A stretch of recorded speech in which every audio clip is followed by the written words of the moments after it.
в свое время нас услышал. Бих искал да представя думата на моя приятел и колега, който преди време успя да ни чуе. Да, и решил это внести в свою медицинскую деятельность. И реши да включи тези знания в своята медицинска дейност. И его выступление как раз будет посвящено результатам, практическим применениям, то, о чем мы с вами говорили. И неговото изказване ще бъде посветено точно на практиката, на резултатите от използването на тази система, за която ние говорихме до сега. Здравствуйте, уважаемые дамы и господа. Я счастлив вас приветствовать в этом уютном зале. Здравейте, дами и господа! Щастлив съм да ви поздравя в тази уютна зала. На благословенной болгарской земле. Я выражаю искреннюю признательность организаторам замечательного вот такого международного симпозиума, который у нас здесь состоялся. Да, продължи на благословената българска земя. Бих искал да изразя благодарност на организаторите на тази научна конференция, която е международна. Я очень рад вас здесь видеть, потому что вы здесь все очень счастливые люди, потому что вы отложили все свои важные дела и нашли время и возможность приехать сюда и выслушать очень важную и интересную информацию. И искам да ви поздравя, тъй като вие сте щастливи хора, защото намерихте възможност да отложите всичките си важни дела и да отделите време да чуете, да дойдете от тук и да чуете тази информация. Почему важную? Вот с высоты своего клинического опыта я могу так говорить. Защо важна? От висотата на моя клиничен опит аз мога така да говоря. Когда-то 9 лет назад я, так же как и вы сейчас, имел счастье присутствовать на одной из такой конференций, где докладчиком была Марина Сашенко, золотой мастер кораллового клуба. Преди 9 години, точно като вас, аз имах щастието да присъствам на една такава конференция и да чуя Марина Сушенко.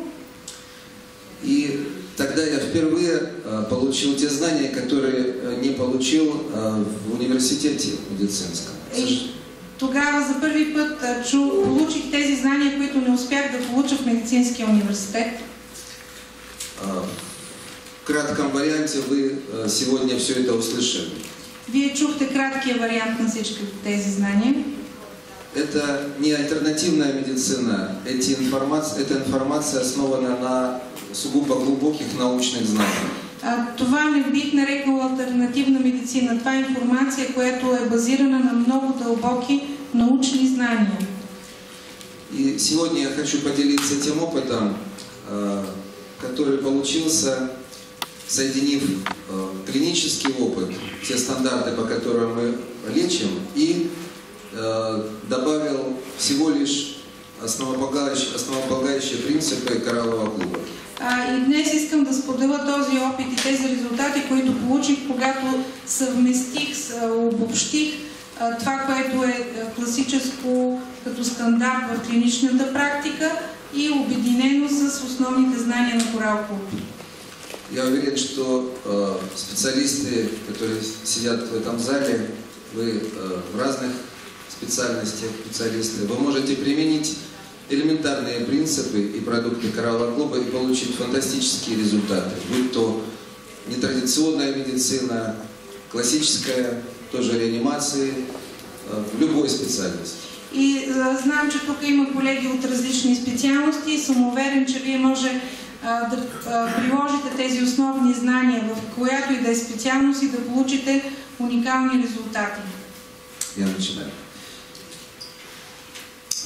Цель моей лекции – это предоставить результаты применения продукции Coral Club в клинической практике врача. Целта на моята лекция е да предоставя резултати от използване на продукцията на Coral Club в клиническата практика на лекаря. Кроме того, я хочу сравнить эффективность применения стандартных методов лечения и с добавлением продукции Coral Club различных заболеваний. Освен това бих искал да сравня ефективността на методите, които се използват в стандартната медицина и резултатите, когато се добави действието на продуктите на Coral Club. В связи с тем, что я работаю в стационаре и мы лечим по стандартам, которые оценивают страховые компании, мы не отклоняемся от стандартных методов лечения, но добавляем к этому лечению продукцию Coral Club, согласие пациентов и под контролем врача. Тъй като работя в стационар, в болница, там използваме стандарти, които са проверени и одобрени от застрахователните компании, нямаме право да се отклоняваме от тях. Затова ние ги използваме и със съгласието на пациентите добавяме продуктите на Coral Club под контрола на лекар. Среди нескольких заболеваний я выбрал несколько и сегодня вам предоставлю эти. Сред многото и съм избрал няколко примери, които ще ви споделя. Лечение ожирения. Лечение на затлъстяване. Вам предоставляется клинический случай пациентки С, 58 лет. Пациентка С, която е на 58 години. У нее ожирение 5 степени. Затлъстяване 5 степен. Послеоперационная грыжа, гипертоническая болезнь 3 степени, дыхательная недостаточность. Херния след операционна, хипертонична болест 3 степен и дихателна недостатъчност. В анамнезе 4 полостные операции, одна из них с резекцией тонкой кишки. Има 4 коремни операции, една от тях с резекция на тънкото черво, на тънките черва. Самостоятельно она не могла передвигаться. Не е могла да се движи самостоятелно.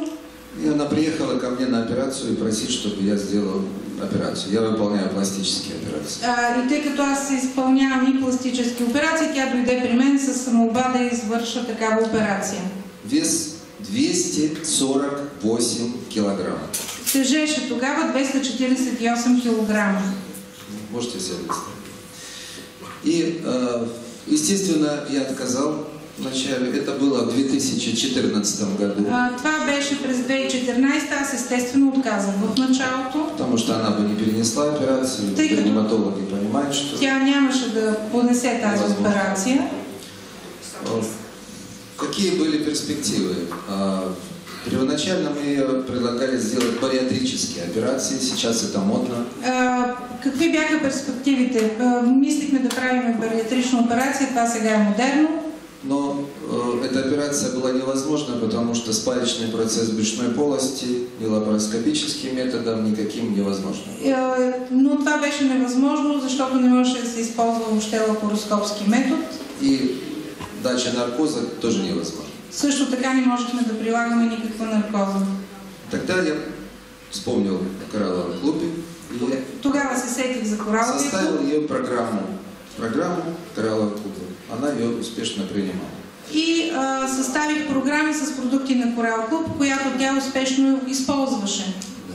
Через 2015 году она употребляла продукцию Coral Club, и у нее вес уже был 186 килограмм. Използвайки продукцията на Coral Club, следващата година тя вече беше 184 килограма. 86, извинявам. В течение года она применяла различные продукты Кораллового клуба, но использовала 4 коловада. Тя за тази година изпи различни продукти на Coral Club, но направи 4 коловади. У нее улучшилась дыхательная функция, она стала худеть. Подобри дихателната си функция, започна леко да слабее.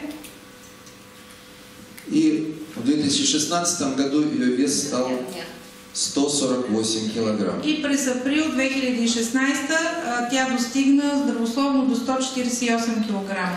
И после этого я взял ее на операцию и выполнил успешно пластическую операцию. И вече при тези дадености я приех на операция и направих пластична операция. На един етап ли беше операцията? Извинявам се, че... Это не принципиально, давайте. Единый этап. На един етап е била. Операция дермалипопластика.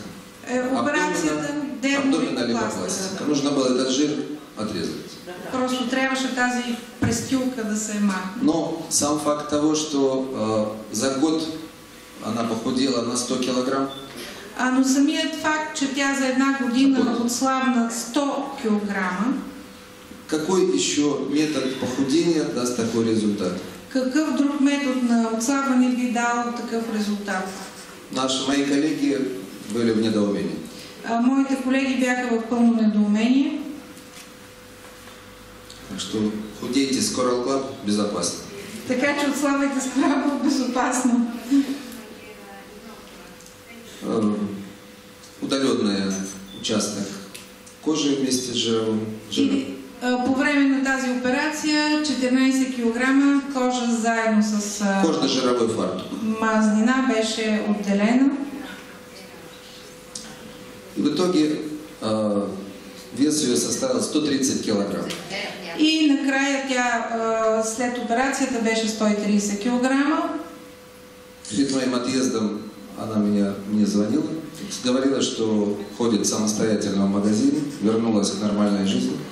Преди да дойда тук, тя ми позвани и каза, че се е върнала към нормален живот, отива сама до магазина, движи се. Ей понравилось, говорит, давайте дальше. И като й хареса, каза, давайте нататък.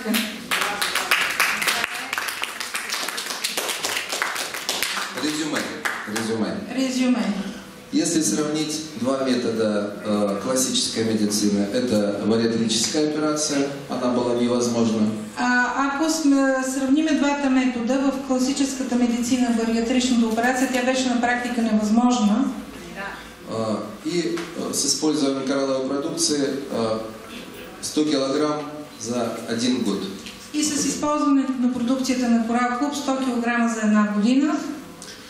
Возможно рекомендовать пациентам безопасные и эффективные методы похудения с помощью продукции Coral Club. И заключението, че е възможно да се препоръчва на пациентите безопасно и ефективно да използват методи за отслабване с помощта на продуктите на Coral Club. Я выбрал этот случай как максимально рекордный, потому что обычные методы похудения на 4-8 килограмм и более являются рутинными, обычными и уже никого не удивляют. Избрах този случай като по-впечатляващ, тъй като рутинните отслабвания с 4-8 кг вече не впечатляват никого. Кроме снижения веса, существенно улучшается качество жизни пациентов после применения продукции Coral Club. Освен, че намали теглото си, се получава значително подобрение на качеството на живота. Следующее заболевание – псориаз. Следващото заболяване – псориазис. Я не занимаюсь лечением кожных заболеваний, но ко мне приходят с разными все Аз не се занимавам с лечение на кожни заболявания, но при мен идват всякакви пациенти. Вот. Пациентка 60 лет, 18 лет болеет псориазом. Пациентка на 60 години с 18 годишна история с псориазис. Применяла продукцию Coral Club, через 2 месяца вот такой результат. И след приемането на продуктите на Coral Club, 2 месеца получи такъв резултат. Сразу говорю, что кроме коралловой продукции я и проводил курс гирудотерапии. Освен кораловата продукция, аз и приложих курс по гирудотерапия. Кроме хирургии, я експерт по гирудотерапии. Освен в хирургията съм експерт по гирудотерапия, работа с пиявици. Резюме. Отново резюме. Официальная медицина предполагает симптоматическое лечение псориаза без радикального лечения с сезонными обострениями и ремиссиями. В официалната медицина се предприема симптоматично лечение на псориазиса с сезонни обострения и ремисии. Потому что этиология непонятна. Тъй като не е ясно произхода. За 9 лет клинических наблюдений имелось 15 случаев излечения псориаза, в том числе с гирудотерапией без рецидивов. За 9 години клинична практика имам 15 случая на излекуване на псориазис, включително използвайки пиявици. Отдаленные результаты при этом хорошие. Във времето резултатите остават добри. Безрезультатных случаев не наблюдалось. И не съм имал случаи без резултат. И при этом рекомендуется при стандартном лечении псориаза целесообразное назначение продукции Coral Club, в том числе с очистительными и антипаразитарными программами. Към стандартното лечение на псориазиса е целесообразно да се препоръчва продукция на Coral Club, включително очистителни и антипаразитни програми. По моему личному мнению, у меня сложилось впечатление, что этиология псориаза носит паразитарный характер. По резултатите от моите наблюдения, в мен се формира мнение, че псориазисът има паразитарен характер, происход. И потом все наблюдавшиеся пациенты с излеченным псориазом самостоятельно, сознательно и с удовольствием продолжают принимать продукцию Coral Club без рецидивов. И всички пациенти, които са били при мен и са се излекували от псориази, самостоятелно продължават да си приемат продуктите на Coral Club с удоволствие. И нямат рецидиви. Еще один клинический случай. К нам в стационар привезли молодую женщину, 30 лет. В стационара докараха млада жена на 30 години. С флегмоной обоих бедер, с абсцедированием. С флегмон на двете бедра, с абсцедиране. Тяжелой наркоманией. Много тежка наркомания.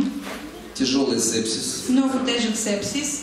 Анемия 21 грамм на литр гемоглобин. Анемия 21 грамм на литр хемоглобин.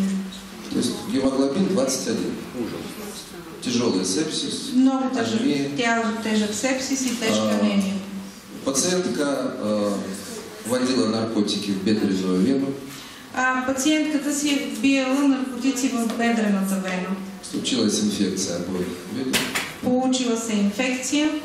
Предполагалась ампутация обоих нижних конечностей. И трябваше да я ампутират двата крака. Мы думали, она не выживет. И не знаехме как да действаме. Выполнял я операцию. Аз изпълних операцията. Я сохранил ей ноги, сделал вскрытие флегмон обоих бедер. Аз и запазих краката, разтворих флегмона на двете бедра. Потом применял методику, которая есть у нас в России, которая тоже готов поделиться с иностранными коллегами. След това използвах методика, която използваме в Русия, която съм готов да споделя с вас, за чуждестранните колеги. Это лечение плазменными потоками моноксида азота. Лечение с плазмен поток на моноксид на азота. Очень эффективная методика. Много ефективна методика. И вот состояние ран пациентки через 4 дня после операции. И 4 дена след операцията така изглеждаха раните на пациентката. Надо сказать, что после операции у нее была остановка сердечной деятельности. След операцията трябва да кажем, че при нея имаше спиране на сърдечната дейност. Клиническая смерть, реанимация. Клинична смърт, реанимиране. Да. Но потом мы начали успешно ее лечить. Но след това започнахме успешно да я лекуваме. Проблема этой пациентки в том, что у нее тяжелая наркомания, и я не знал, как с этим поступать. Проблемът беше, че в нея тя беше с тежка наркомания и аз не знаех какво да правя. Вводить наркотики я никак не мог. Не мога да й подавам наркотици, естествено. Я позвал родителей и предложил им приобрести микрогидрин H500. Аз поканих родителите и им предложих да си купят микрохидрин или H500.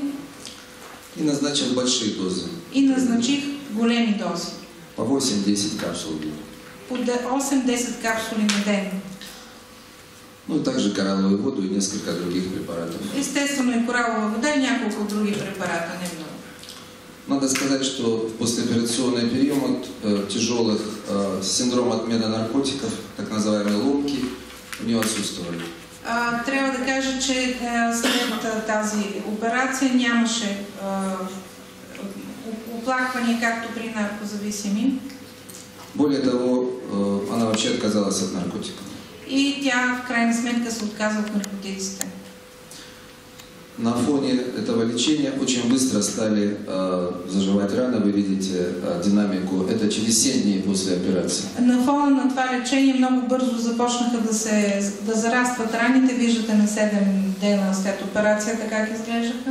На снимке я со своими студентами. У нас учатся студенты из Индии. На снимката съм аз с моите студенти. Имаме доста студенти от Индия. Через 3 недели после операции. 3 седмици след операцията. Через 3,5 недели. След 3,5. Стадия активной грануляции и эпителизации ран. Наблюдават се активна гранулация и епителизация на раните. 4 недели после операции. 4 седмици след операцията на пациентката. Я приступил к пластической реконструкции. И аз започнах да правя пластична реконструкция на тези рани. 5 недель после операции. 5 седмици след операцията. Через 6 недель мы уже отпускали ее домой. Она самостоятельно приходила на перевязки. След 6 седмици я пуснахме да си върви в къщи. Тя самостоятелно идваше на превръзка. В итоге все закончилось благополучно. И самый интересный результат, что наблюдая в течение 2 лет, она полностью прекратила употреблять наркотики. В крайна сметка всичко завърши благоприятно и тъй като я наблюдавам вече 2 години, тя въобще е спря да употребява наркотици. Это через 2 месяца после. 2 месеца след операцията. Резюме Резюмето. этого случая. Удалось не только сохранить жизнь пациентки М, несмотря на произошедшую после операции остановку сердца и успешную реанимацию, тяжелый сепсис и анемию. Удадени се не само да съхраниме живота на пациентката, въпреки че след операцията имаше спиране на сърцето и успешна реанимация, както имаше тежък сепсис и анемия. Удалось сохранить и обе нижние конечности. Для молодой девушки это... Удадени са да запазим и двата крака, което за младо момиче е важно. Также удалось восстановить функциональную и косметическую целостность обоих нижних конечностей. Също така се възстановиха и функционално и дори козметично двете бедра. К нашему удивлению, очень быстро нам удалось вывести ее из сепсиса и тяжелой анемии. За наше удивление, много бързо успяхме да изведем от сепсиса и от анемията. И на всем протяжении лечения использовались дополнительно согласие пациентки, продукты Coral Lab в повышенных дозировках, в основном это антиоксиданты. И през цялото време на лечението се използваха допълнително със съгласието на пациентката продукти на Coral Club в по-високи дози от стандартното и това бяха предимно антиоксидантите от групата на микрохидрина, например H500. Отсутствовал период наркотической ломки в период лечения, прекратилась наркотическая зависимость и в дальнейшем на протяжении длительного времени наблюдение не принимала наркотиков после применения продуктов Coral Lab. Отсъстваха кризите на отказването, прекратих се наркотичната зависимост и дори в по-нататъчното проследяване на доста дълъг период на тази пациентка, тя не се върна и не започна да приема отново наркотици. Мы все знаем, как во всем мире актуальна проблема наркомании. Ние всички знаем колко тежък проблем е това, наркоманията. Исследования по применению больших дозировок микрогидрина при лечении наркомании не проводились. До сега официални изследвания на лечение на наркомия на зависимости с големи дози антиоксиданти на Coral Club не са се правили официално. По неофициальным наблюдениям этот случай не единичный. Но по неофициални наблюдения това не е единичен случай. И несколько случаев мы также наблюдали успешного излечения алкогольной и наркотической зависимости с помощью продукции Coral Club. И още няколко случаи имаме, в които сме наблюдавали успешно излекуване на алкохолна зависимост и на наркотична зависимост с антиоксидантите на Coral Club. Так что можете взять себе на заметку. Это безопасно и результативно. Можете това да го запомните, това е безопасно и дава добри резултати. Сахарный диабет – эпидемия 21 века. Захарният диабет, това е епидемията на 21 век. Статистика очень печальная. В 2000 году на земном шаре было 220 миллионов человек. Много тъжна е тази статистика. 2000-та година имаше 220 милиона човека, които боледуваха на Земята. 2016 там 415 миллионов человек. През 2016 415 милиона. По прогнозам к 2040 году прогнозируется 640 миллионов человек с сахарным диабетом. И по прогнози през 2040 се очаква 640 милиона да боледуват от тази болест. Ежегодно 5 миллионов человек на Земле погибают от осложнений сахарного диабета. Всяка година 5 милиона човека на Земята умират от осложненията вследствие на захарния диабет. Организация Объединенных Наций обозначила сахарный диабет второго типа как ведущая причина смерти и занимает 4-е место в мире по летальности. ООН обозначила захарния диабет от втори тип като една от водещите причини за смъртност и на 4-то място в света по леталност, по смъртност. Сахарный диабет второго типа протекает скрытно, и этот диагноз выставляется с опозданием на 15-20 лет позже. Диабет втори тип протича доста скрито и, за съжаление, диагнозата се поставя след 15-20 години забавяне. При сахарном диабете нарушаются все виды обмена веществ, а не только углеводный обмен. При диабета се нарушават всичките видове обмяна на веществата, не само въглехидратната. Проблема еще в том, что врачи-эндокринологи устраняют только нарушение углеводного обмена. Проблемът е, че ендокринолозите наблюдават и отстраняват само нарушенията в въглехидратния обмен. В основе патогенеза лежат, можно много рассказывать, но в основе лежат две основные проблемы при повышенном сахаре крови. В основата на патогенезата има само два основни, много може да се разказва, но два са основните проблема. Это липотоксичность и глюкозотоксичность. Липотоксичност и глюкозотоксичност. Все это повреждает эндотелий сосудов. И те влияят и повреждат ендотела на съдовете, за който говорихме. Одно из осложнений сахарного диабета – это синдром диабетической стопы. Едно от осложненията на диабета, това е синдрома на тъй нареченото диабетично стъпало.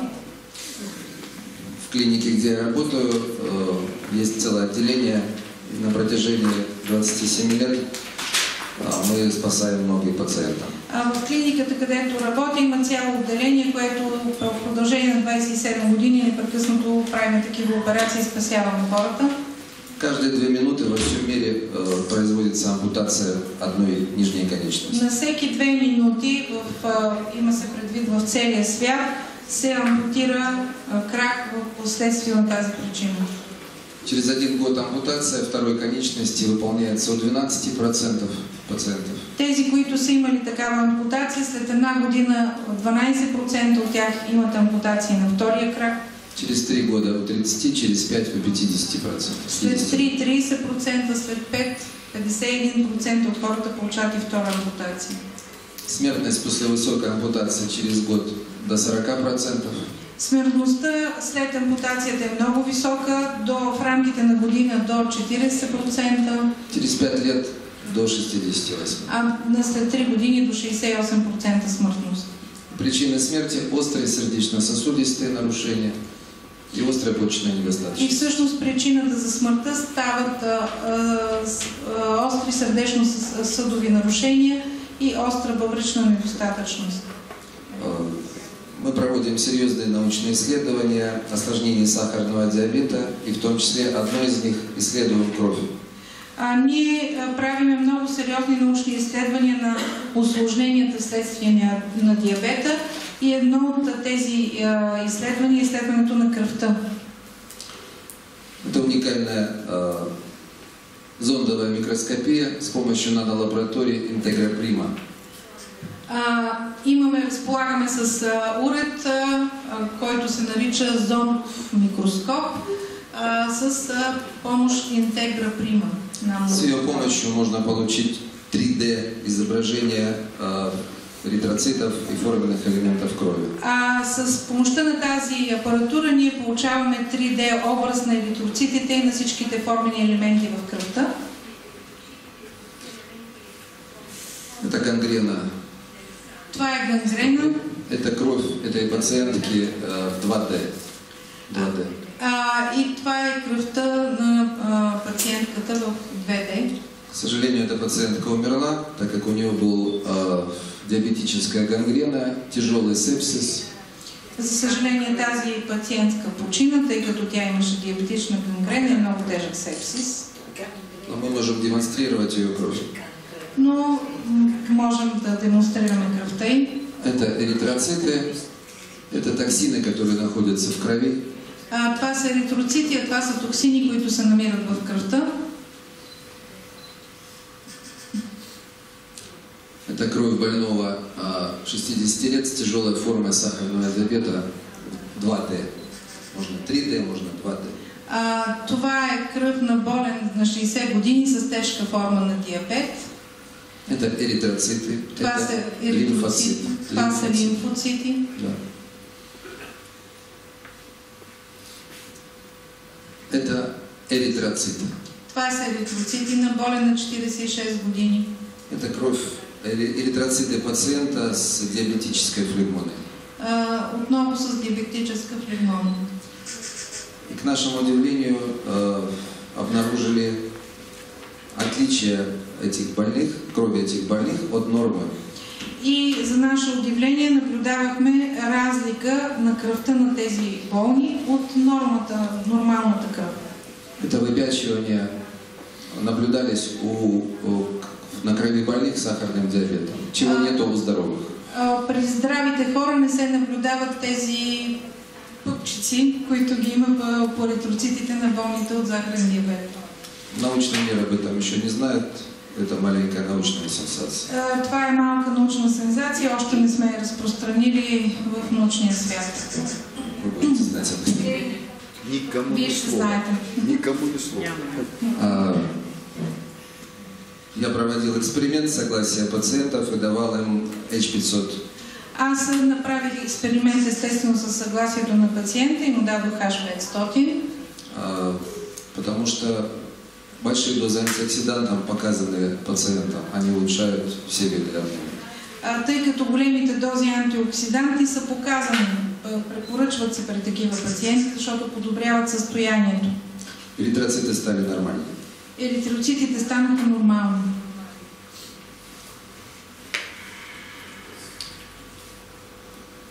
Эритроциты крови больного с диабетической флегмоной при поступлении и после лечения с антиоксидантами Coral Club. Мы делали сравнительные снимки 3D крови. Еритроцити на кръвта на болен отново с диабетическа флегмонова на 58 години при постъпването и след лечение с антиоксиданти. Даже при поверхностном взгляде видно, что после антиоксидантов они стали выше, более упругими и качество их улучшилось. Дори с просто око, не е научно въоръжено, се вижда, че след използването на антиоксиданта те са по-тонизирани, с по-правилни форми. Также меня заинтересовал еще один показатель, как эластичность клеточной мембраны эритроцита. И этот показатель измерялся с помощью уникального оборудования немецкой фирмы. Мен ме заинтересува също така още един показател еластичността на клетъчната мембрана на еритроцитите, която измервахме, изследвахме с един немски уред. Мы определяли элонгацию или эластичность мембраны эритроцита. Ние определихме елонгацията или еластичността на мембраната на еритроцита. Если объяснять простым языком, диаметр капилляра 5 микрометров. Ако трябва да го обясним на прост език, диаметъра на капиляра е 5 микрометра. А диаметр эритроцита 7,5 микрометра. А диаметъра на еритроцита е 7,5 микрометра. Он должен растянуться и залезть туда. Той трябва да се разтегне и да може да мине през капиляра. Вот так он вытягивается и обменивается кислород и отдает углекислый газ. И по този начин отдава с кислород и отдава приема кислород и отдава въглероден двуокис. Вот так. В норме должно быть так. По норма трябва така да изглежда преминаването на еритроцитите през капилярите. При сахарном диабете нарушается способность вытягивания. А при захарния диабет се нарушава точно тази способност да се разтегне, да бъде еластичен. Клеточная мембрана эритроцита становится жесткой и менее эластичной. Клетъчната мембрана на еритроцита става твърда и по-малко еластична. И нам нужно было изменить этот показатель. И ние имахме нужда, необходимост да променим този показател. Мы также сделали научную работу, давали антиоксиданты Coral Club и сравнивали с больными с сахарным диабетом. Отново направихме научна разработка, давахме антиоксидантите на Coral Club и правихме сравнение как се развива процеса. Антиоксиданты Coral Club были лучшие. И антиоксидантите на Coral Club бяха най-добрите. Потому что значительно улучшалась эластабильность эритроцита. Защото значително се подобряваше еластичността на еритроцитите. Не надо говорить, что это влияет на все функции, и на зрение, и на давление, и на уровень сахара, и на кровоснабжение. Но това влияе на всички функции, на зрение, на... Перечисли снова, потому что вы... Да. Читай. Значит, повышенная глюкозотоксичность или липотоксичность крови у больных с сахарным диабетом значительно снижает эластичность мембраны эритроцитов. Повишената глюкозотоксичност, липотоксичност на кръвта при болните с захарен диабет намалява еластичността на мембраните на еритроцитите. Усиливает агрегацию эритроцитов. Засилва агрегацията. Деформирует форму эритроцитов. Деформира самата форма на еритроцитите. Усиливается вязкость плазмы крови. Плазмата на кръвта става по-гъста.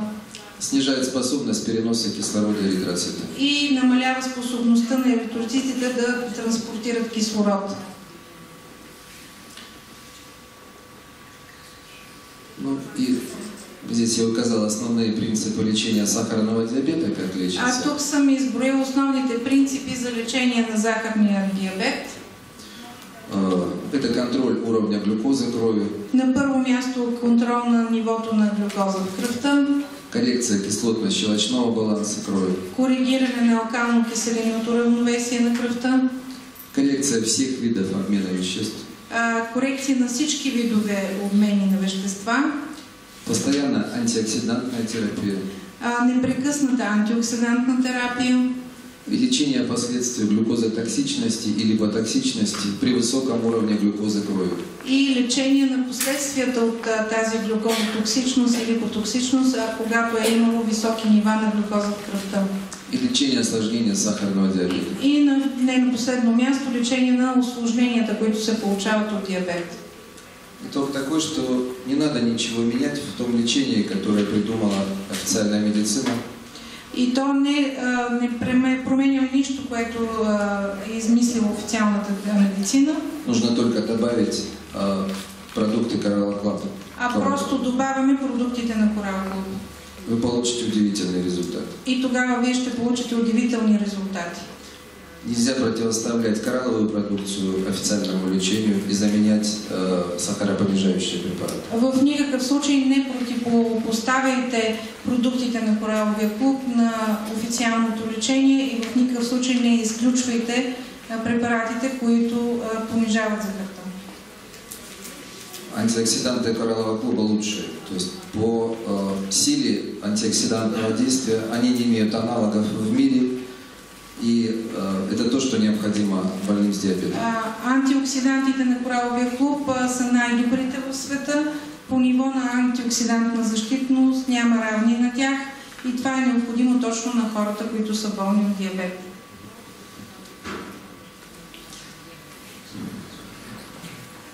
я здесь указал, я стараюсь не давать конкретных рекомендаций в лечении каких-то заболеваний, но я не мог не остановиться на препаратах, которые в разных дозировках, в разных комбинациях будут помогать. Более конкретно вам это расскажут ваши руководители, но препараты...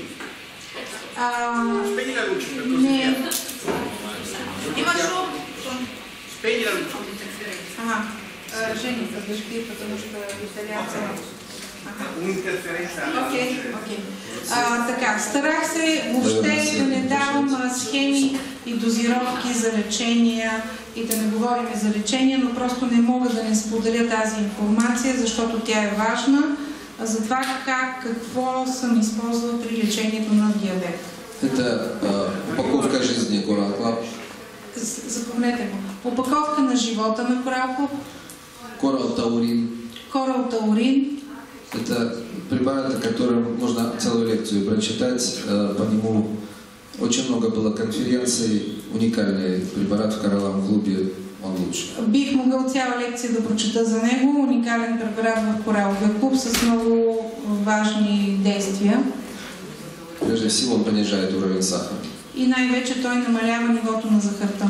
Снижает вес, артериальное давление. Намалява килограмите, понижава леко кръвното налягане. Подробно вы все прочитаете в интернете. Подробно може да си прочетете в интернет. Это фантастическая молекула 21 века. Това е фантастична молекула от 21 век. Любимый препарат H500. Любимия препарат естествено H500. Микроэлементы и продукты, содержащие хром, магний, цинк, кальций, калий, кальций. Естествено микроелементи и продукти, които съдържат хром, магнезий, цинк, калций, калий. Комплекс витаминов группы В. Комплекс витамини В. Омега-3 60 или 3960. Омега-3 чиста или омега-3 69. Кора муравьиного дерева и аминокислоты. Кора от мравчено дърво и аминокиселини. Това са продуктите, които са използвани. В результате я обобщал результаты не только хирургической практики, но и моей практики герудотерапии. Аз обобщавах резултатите не само от моята хирургична практика, клинична, но и от използването на пиявици, герудотерапията. За 20 лет практики я зарегистрировал 68 случаев излечения сахарного диабета тип 2. Аз съм регистрирал 68 случая на излекуване на диабет втори тип трайно. Мои коллеги говорят, что это нормогликемия. Я с ними соглашаюсь. Тоест нормогликемия. И аз се съгласявам с моите колеги. Но это длится уже много лет. Много лет нормогликемия – это выздоровление. Когато имаме много дълго време в нормата, говорим за оздравяване. Из них 43 случая на фоне регулярного потребления продукции Coral Club. От тези 68, 43 са на фона на регулярно използване на продукти на Coral Club. И при этом несколько раз снижается риск сосудистых осложнений при сахарном диабете и улучшается качество жизни. И когато се използват тези продукти, няколко пъти намалява риска от осложнения, съдови осложнения при диабета и се подобрява естествено и качеството на живота. Этот вопрос нуждается еще в более глубоких научных исследований. И този въпрос естествено се нуждае от още задълбочени научни изследвания. Следующий случай хочу представить применение Coral Club в лечении онкологии. Женя, един въпрос пока не забил човек. Работа на колегата е интересна. Заслужава внимание, но за да има доказателствен характер, трябва да се направи с контролна група, стандартна терапия с препарати на Корал, стандартна терапия без препарати на Корал. И само тогава може да се говори за уникален характер на препарати. Окей, я обясню. Дальше. Отвечая на ваш вопрос, я понял, что нужно... сказал, чтобы говорить об этом, нужно иметь две группы, которые контрольная группа, без препаратов, контрольная группа с препаратами, и только тогда можно говорить об уникальных препаратах. Вы абсолютно правы. Если бы я выступал с научным докладом именно об эффективности этих действий, я бы так и поступил. Но я рассказываю о наблюдениях. Я не проводил научные исследования, я просто назначал и наблюдал. Ако изнасях научен доклад, точно така щях да правя, но аз поделям тук просто наблюдения. Поэтому я сказал, что этот вопрос требует серьезных научных исследований. Контрольная группа, группа плацебо с доказательной серьезной базой. Затова и завърших и казах, че този въпрос има нужда допълнително да се изследва научно, с контролна група, с група плацебо и така нататък. Более того, моя цель моего выступления – привлечь к этому внимание. Может быть, кто-то из вас этим займется более расширенно И моята цел е, може би след моето изказване, някой от вас ще му стане интересно и ще се заеме с дълбоки научни изследвания. Я провожу исследования в хирургии. Аз изследвам в хирургията. Правя такива изследвания само в хирургията. Еще один случай наблюдения, случай пациентки П, 72 лет, с диагнозом рак головки поджелудочной железы. Още едно наблюдение на пациентка на 72 години с рак на главичката на панкреаса. Ей был проведен весь курс стандартного хирургического лечения, выполнена операция панкреатодуденальная резекция и 7 курсов химиотерапии. На нея е завършено стандартно лечение с операция и с 7 химиотерапии. Надо сказать, что рак поджелудочной железы – одно из самых тяжелых в плане прогноза заболеваний. Трябва да кажем, че рака на панкреаса е едно от най-тежките заболявания от този план, в план на оживяване след него. Медиана выживаемости, даже после эффективного лечения,